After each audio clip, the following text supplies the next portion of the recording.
Alright, they ask us to find parametric equations for these rectangular equations. To start with, you're going to need to know what these equations are.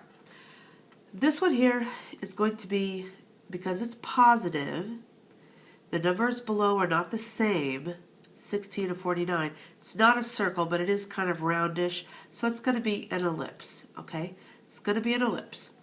So when you write your parametric equations, it's always x equal to, y equal to.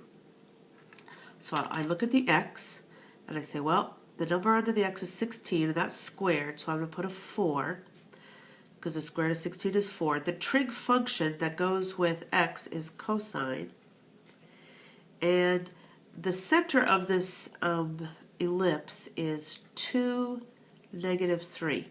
Since these are in parentheses, you have to take opposite. So opposite of negative 2, positive 2, opposite of positive 3, negative 3. But when you write it right here, you just write exactly what it is. So it's positive 2, the x part of the center. Then when I do the y, I look at the y part. Square root of 49 is 7. The trig function that goes with y is sine of t. And the y coordinate of the center is negative 3. So those are our parametric equations.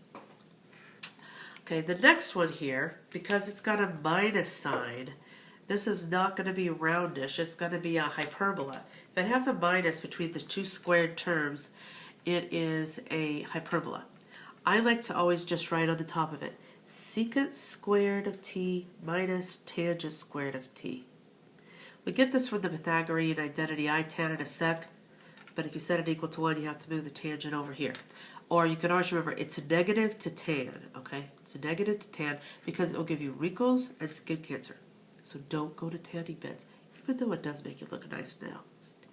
Okay, x equal to, y equal to. Then you just kind of look right here at the x. I always write this right on top so I don't have to concentrate very hard. All right, square root of 9 is 3. The trig function is secant.